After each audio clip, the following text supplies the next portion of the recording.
Hi, I'm Sinead Allen and I'm reflecting on my role as an innovative teacher working with learners with social, emotional, behavioural difficulties to promote inclusion.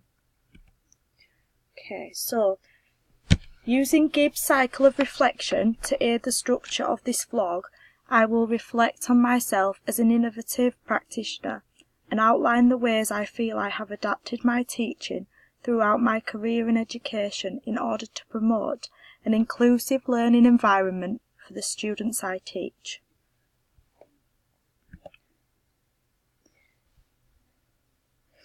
So working with learners with social, emotional, behavioural difficulties has meant that many of the more conventional teaching and assessment methods used in education have not always been the most appropriate.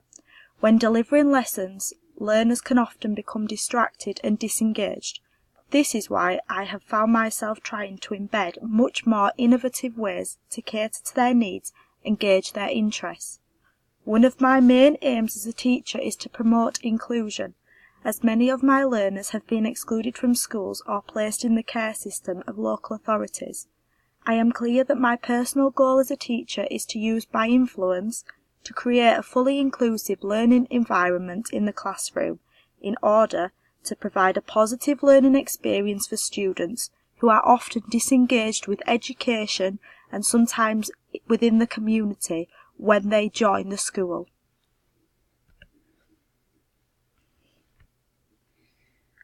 So a description of what happened.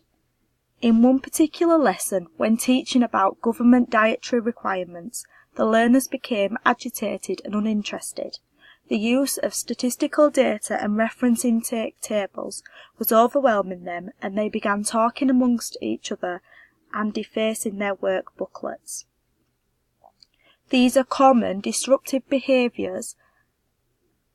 Following Roffit, Berenstain and Malthouse's work on problem solving, I took a step back from the learners and allowed them to chat amongst themselves whilst I gathered my own thoughts.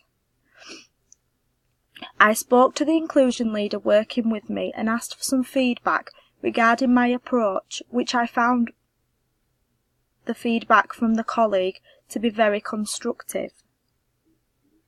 He basically reassured me that maintaining my calm approach was a good decision, and that also maybe to work with the learners and use their interests. I thought about student-led learning and the importance of the student voice. I then played a thought-provoking, controversial documentary titled The Men Who Made Us Fat. Using one of the main principles from John Dewey's definition of reflection, I actively reflected on the situation within the lesson. Identifying that the group of learners were quite vocal, therefore a discussion may be more appropriate for a teaching method at that time. However, my feelings and thoughts on this were quite negative. At first, I took this as a personal attack on myself as a teacher. I saw it as maybe a display of disrespect or dislike for myself from the students to me. I felt somewhat disappointed that a structured, planned and informative lesson was wasted and unappreciated. I think I expected the learners to respond in a really positive way. However, it would appear that maybe I had overwhelmed them. I questioned whether I had the ability to reach and educate learners with social, emotional, behavioural difficulties. I thought about the notion of a person who cannot practice what they preach. If you possess the knowledge and passion for your job but cannot put it into practice, then is it worth having? As Neil Thompson states, in order to enhance knowledge, you must be able to put theory into practice. I related this to myself studying my postgraduate diploma in education. Throughout the course, I am constantly reflecting and gaining more knowledge and insight on how to be a motivational teacher. However, if in lessons I cannot incorporate this and aid the learners, then it feels like a failure in a way.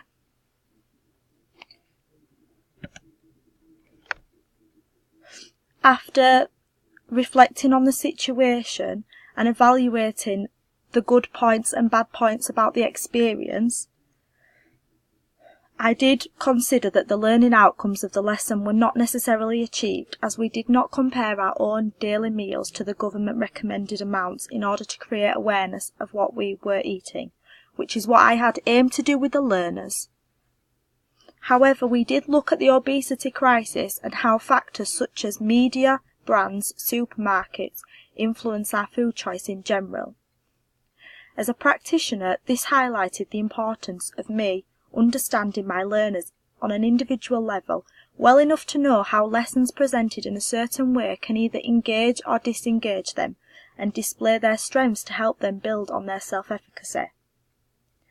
I thought about their feelings as well as mine at this point, and how presenting them with tables of statistics may have made them feel inadequate, so it could have knocked their confidence and affected their self-efficacy, whereas if I had presented them with a discussion type, they were able to offer up the knowledge that they had and not feel inadequate about things that they did not understand.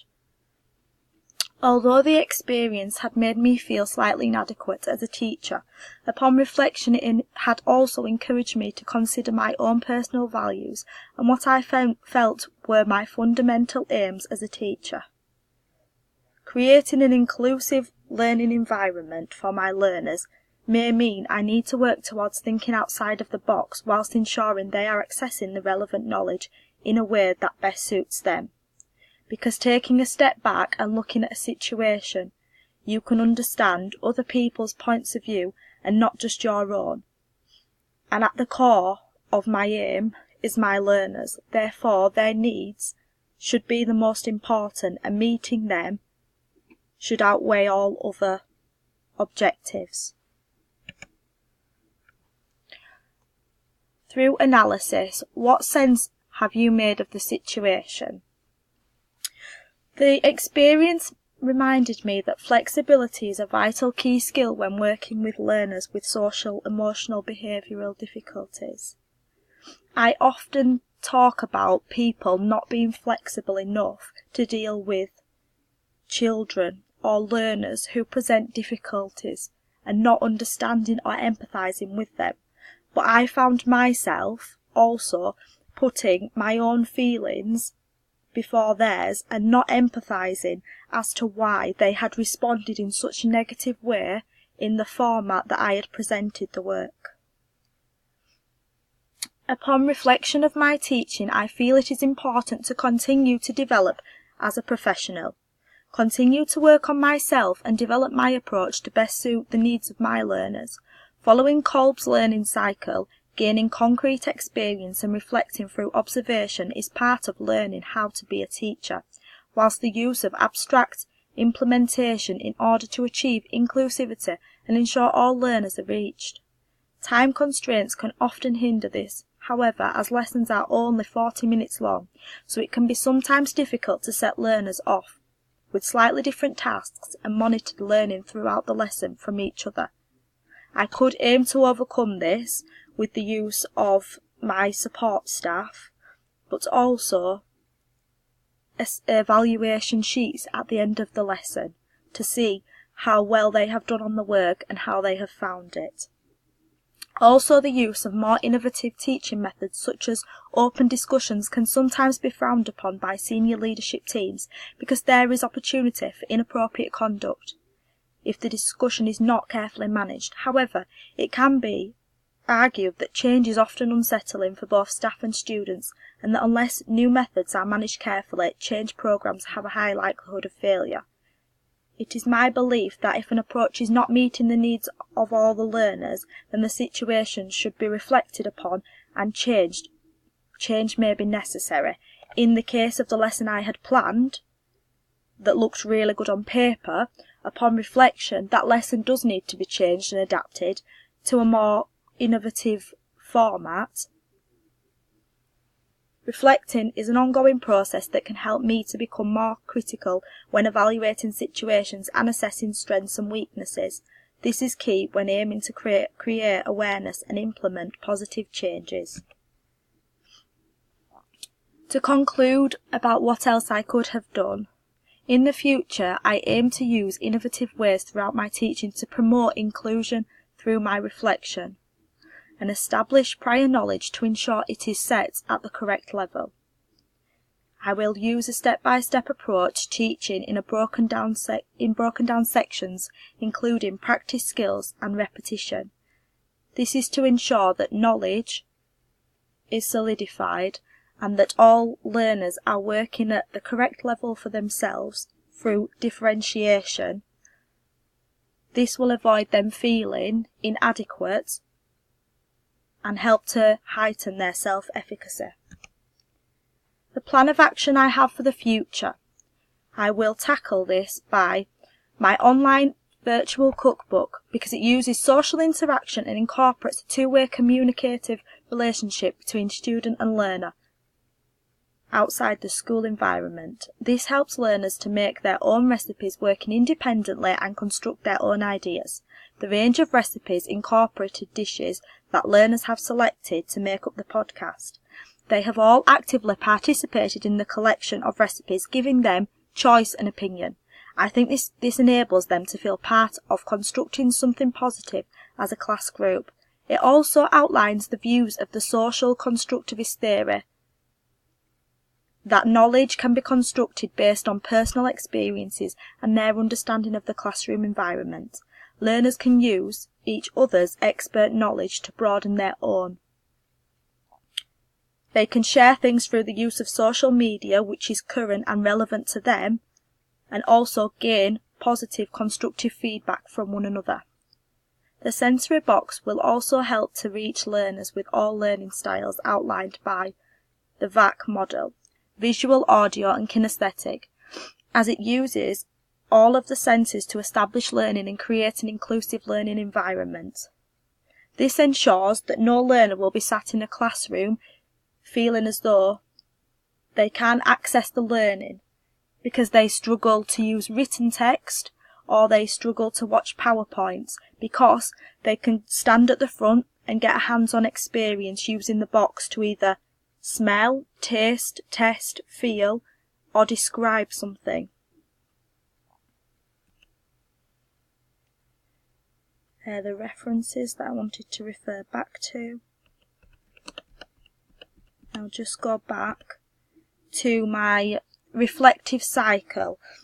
I find this to be really constructive when I'm reflecting, because it's an ongoing cycle which shows that once you have got to your action plan, you're then moving forward and describing what's happened in the next lesson that you've had, and you're keeping all the information, you're keeping the feelings that you've had, the evaluations that you've made and the analysis, and bringing that forward into your next lesson, so you're constructing and building upon your own experiences. So this just shows that reflection it's an ongoing process, and as teachers I feel like we should be constantly ongoing work. We should be working on ourselves and also learning and building upon our knowledge so that we can adapt the way that we teach and our approach to suit our learners. And when learners find difficulty, as long as we are continuously improving ourselves, we can help them get over that difficulty.